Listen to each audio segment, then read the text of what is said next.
quero contar-vos o momento em que deixei de confiar na cronologia oficial. Não foi um momento dramático.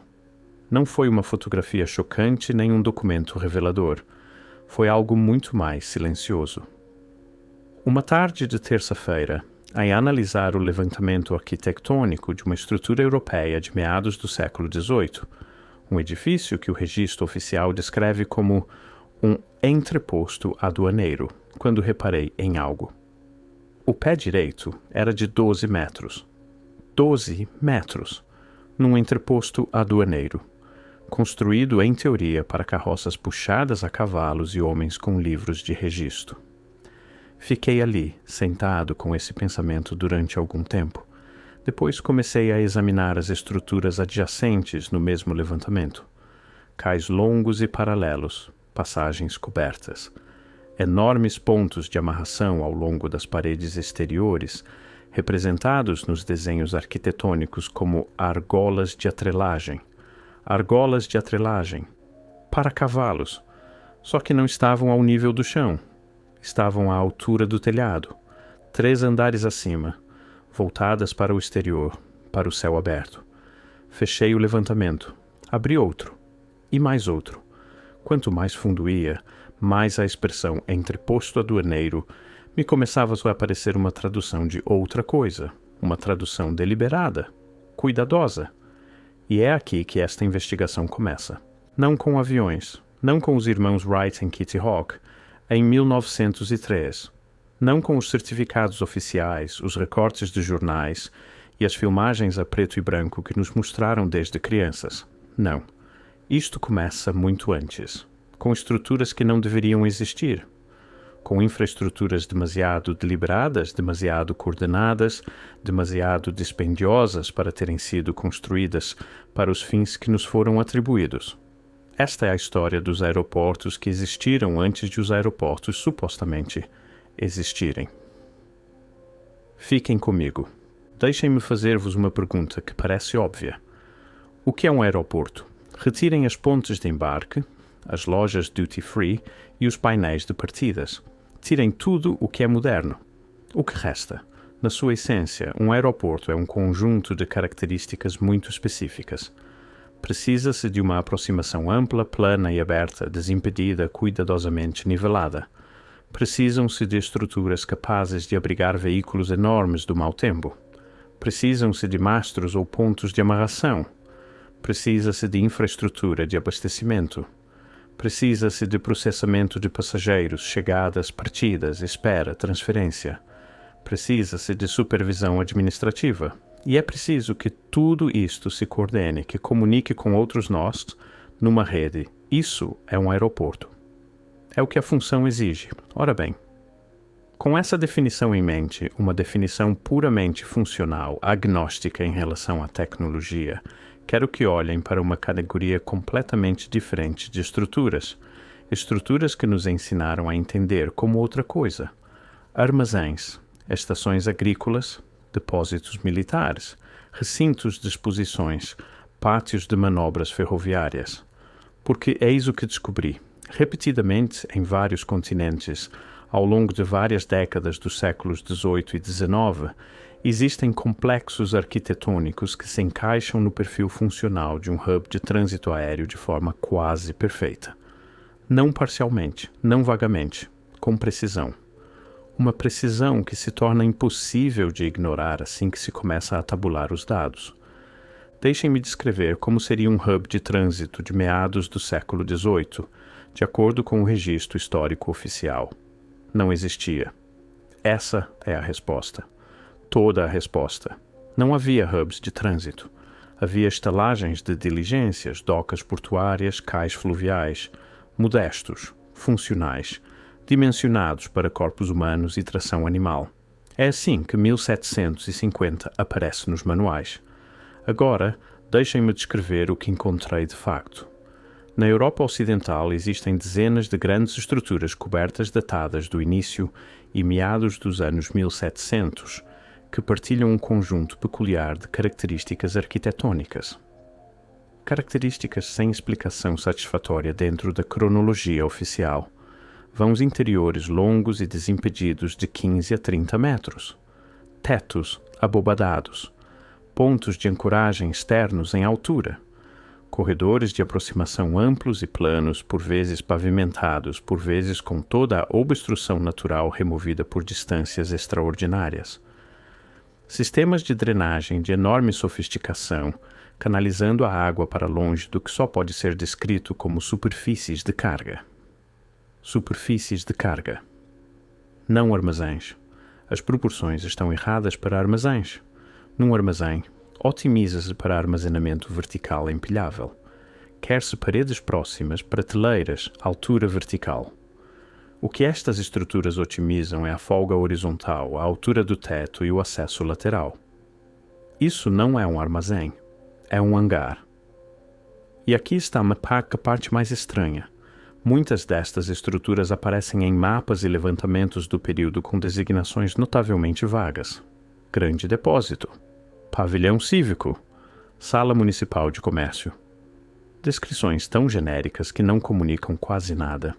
Para um período da história que era, de resto, extraordinariamente específico nos seus registros, escrituras de propriedade, avaliações fiscais, levantamentos cadastrais de precisão notável, estas estruturas em particular estão documentadas nos termos mais nebulosos possíveis. A explicação oficial desmorona-se aqui, pura e simplesmente. Não se consegue justificar as dimensões, a planta e a ausência de registros detalhados com pavilhão cívico. Essa explicação cai por terra no momento em que se está diante de um destes edifícios e se contam as argolas de amarração. Preciso de falar sobre as fotografias. Sei o que estão a pensar. Os anos 1700 são anteriores à fotografia. Os daguerreótipos só aparecem na década de 1830, e a tecnologia fotográfica prática, tal como a entendemos, só chega em meados do século XIX. Isto é verdade. Faz parte do registro oficial e não estou aqui para contestar a química. Mas existe uma categoria de imagem fotográfica antiga, daguerreótipos, calótipos, cópias em albumina das décadas de 1840, 1850, 1860, que mostra algo que as pessoas que tiraram essas fotografias aparentemente não acharam digno de nota, algo tão banal para elas que o incluíram simplesmente no enquadramento. Em segundo plano, no horizonte, semi-oculto por pormenores arquitetônicos. Grandes formas aéreas alongadas, não pássaros, não nuvens, estruturas alongadas em forma de charuto ou arredondadas, por vezes com o que parecem ser gôndolas suspensas por baixo, por vezes amarradas, por vezes, nos exemplos mais impressionantes, parecendo aproximar-se ou afastar-se precisamente do tipo de estruturas de grande folga de que temos falado. A história oficial do voo mais leve que o ar tem uma narrativa muito arrumada. Voo em balão de hidrogênio. Os irmãos Montgolfier, 1783. Aeronaves dirigíveis propriamente ditos, não antes da década de 1850, na melhor das hipóteses, e na prática não antes das décadas de 1880 e 1890. A tecnologia Zeppelin, início do século XX. A cronologia é apresentada como um desenvolvimento limpo e progressivo. Mas isto levanta uma questão simples e crítica. Por que razão fotografias das décadas de 1840, décadas antes de os dirigíveis supostamente existirem, mostram ocasionalmente o que parecem ser dirigíveis amarrados contra horizontes urbanos? E por que razão, quando estas imagens são apresentadas, a resposta da comunidade acadêmica e arquivística tende a ser não a investigação, mas o descarte? Artefactos fotográficos, formações de nuvens, erros de processamento, não estruturas alongadas em forma de charuto com gôndolas visíveis, não objetos amarrados à altura dos telhados, não coisas pairando em posições fixas relativamente a grandes estruturas cívicas. Não. Formações de nuvens. O silêncio era ensurdecedor. É aqui que o mistério se aprofunda de uma forma que me parece quase impossível de racionalizar. As características arquitetônicas que tenho vindo a descrever, os longos corredores de aproximação, os pontos de ancoragem elevados, os vastos espaços interiores, a documentação suspeitosamente vaga, não se limitam à Europa Ocidental. Repetem-se em vários continentes, em várias culturas, no seio do que nos dizem serem civilizações completamente desligadas entre si, com uma precisão que só posso descrever como perturbadora. Na América do Norte, existem estruturas do período colonial de meados a finais e estruturas anteriores à Guerra da Independência que partilham estas proporções. Grandes edifícios cívicos nas primeiras cidades americanas com pés direitos que excedem em muito qualquer necessidade funcional, descrita no registro histórico. Algumas destas estruturas foram posteriormente reconvertidas, transformadas em estações ferroviárias quando chegou a era do comboio, depois transformadas novamente, em alguns casos, em terminais de aviação no início do século XX. 3 modalidades de trânsito distintas, 3 primeiras utilizações distintas, todas no mesmo edifício. Por que razão um edifício concebido em 1740 se revela perfeitamente adequado para uma tecnologia que supostamente não seria inventada por mais 160 anos? E depois, quando essa tecnologia é suplantada, revela-se adequado para a tecnologia que lhe sucedeu? O padrão repete-se com uma precisão desconcertante. Na América do Sul, complexos administrativos da era colonial com as mesmas salas de aproximação abobadadas, o mesmo sobredimensionamento dos pavimentos, capazes de suportar cargas muito superiores a qualquer coisa que um armazém ou edifício governamental exigiria, os mesmos pontos de ancoragem, a mesma drenagem misteriosa, em regiões onde o registro colonial espanhol é de outro modo extraordinariamente detalhado sobre cada prego, cada viga, cada carregamento de azulejo, estas estruturas específicas aparecem no registro como complexo administrativo e nada mais. Na Ásia Central e na estepe russa, estruturas associadas ao que alguns investigadores designaram tentativamente como os vestígios de uma civilização administrativa anterior, e é aqui que a palavra Tartária entra na conversa não como um império definido, não como um estado-nação demarcado num mapa, mas como um descritor de algo que existiu antes do consenso histórico atual, algo que foi sistematicamente reduzido a notas marginais cartográficas e notas de rodapé condescendentes. Estas estruturas partilham o mesmo vocabulário. Longos vãos horizontais, infraestrutura de amarração elevada, amplos espaços de aproximação, uma precisão notável e desnecessária. E aqui está a parte mais estranha. As datas não cooperam. Algumas destas estruturas estão datadas de períodos em que, segundo o registro oficial, as regiões que ocupam eram ou desabitadas, ou pré-industriais, ou incapazes da engenharia que representam. A própria datação é, em muitos casos, contestada, não abertamente, não em revistas científicas ou simpósios, mas em surdina, nas notas marginais de levantamentos regionais, nas notas de rodapé de histórias arquitetônicas que a maioria das pessoas nunca lê. As evidências sugerem algo muito maior do que uma anomalia regional, algo coordenado, algo à escala mundial. E a coordenação, em 1720 ou 1740 ou 1760, era supostamente impossível. A tecnologia de comunicações não existia, o conhecimento de engenharia não era partilhado.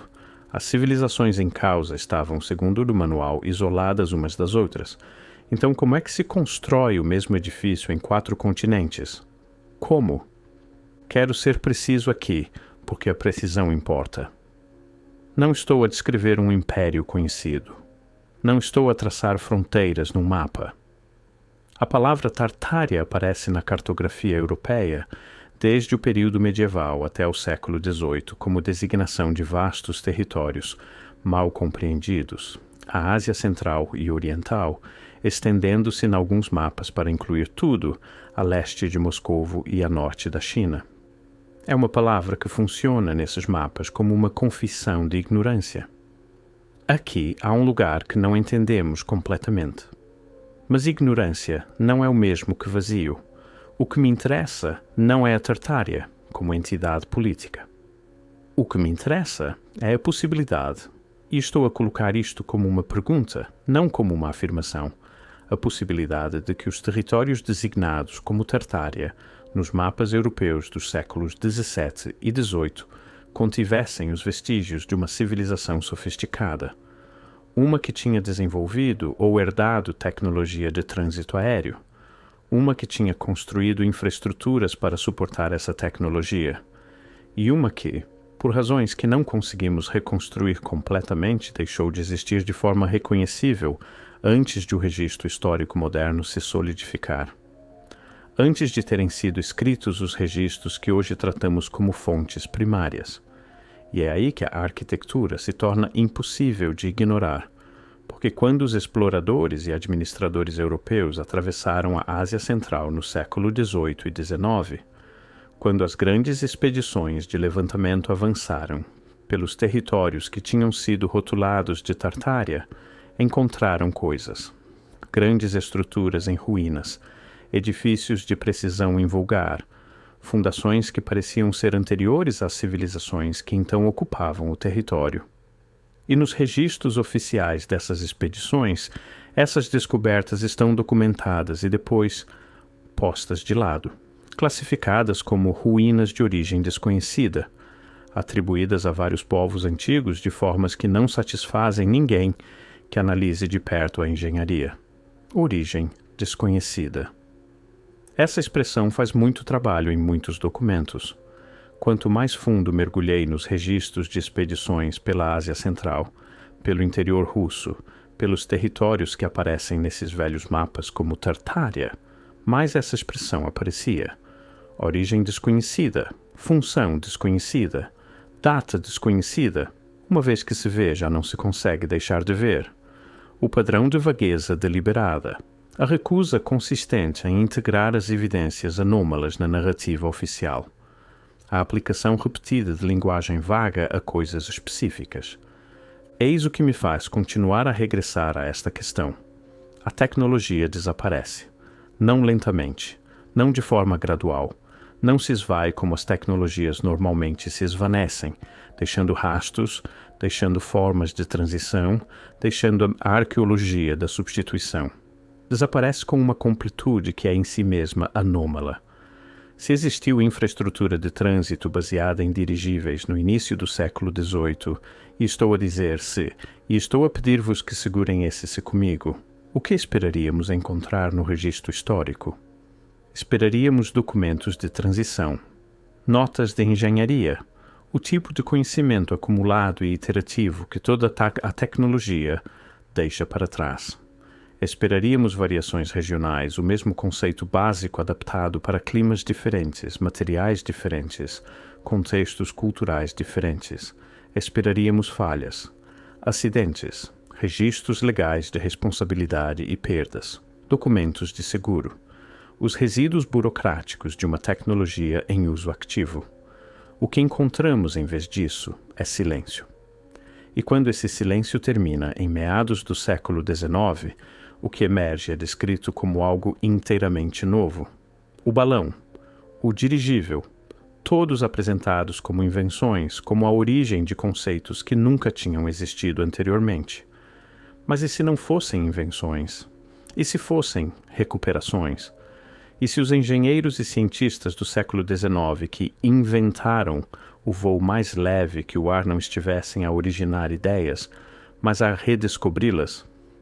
A trabalhar a partir de fragmentos, de evidências arquitetônicas, do tipo de estruturas que tenho vindo a descrever, esses edifícios sobredimensionados, vagamente documentados, de proporções estranhas que ainda estavam de pé nas cidades europeias e americanas, ainda à espera, ainda ostentando as suas argolas de ancoragem e os seus pés direitos impossíveis? Isto levanta uma questão simples, mas crítica. Como se reinventa algo que nunca desapareceu completamente da paisagem?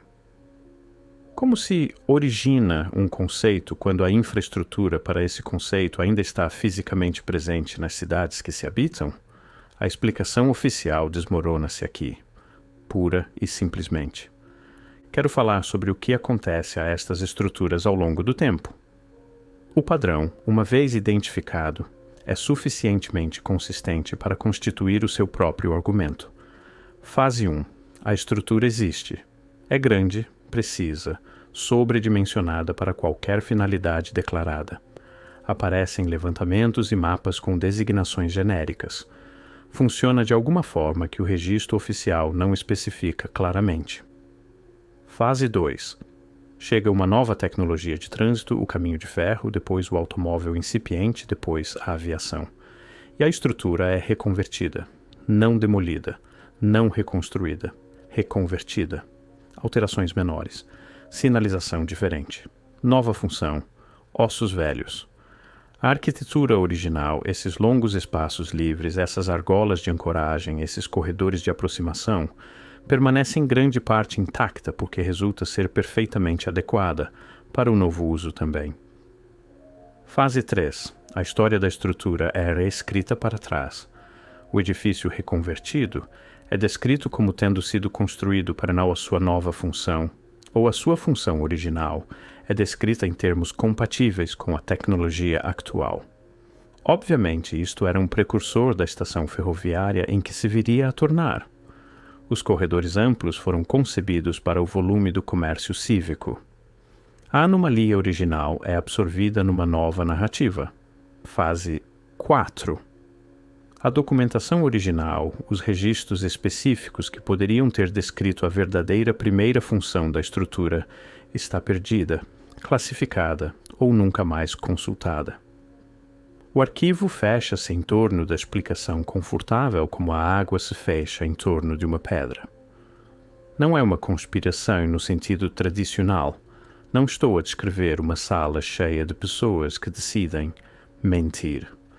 Estou a descrever algo mais silencioso e mais generalizado. A tendência das instituições para preferirem narrativas coerentes a evidências anômalas. A tendência da história oficial para lixar as arestas das coisas que não encaixam. O padrão repete-se com uma precisão perturbadora, em vários continentes, ao longo de séculos, em coleções de documentos de instituições que nunca comunicaram entre si. A mesma vagueza, o mesmo sobredimensionamento, a mesma reconversão subsequente conveniente, o mesmo fechar dos arquivos. Não é coordenação exatamente, mas é algo que produz o mesmo resultado que a coordenação. E isso é, talvez, a possibilidade mais inquietante de todas.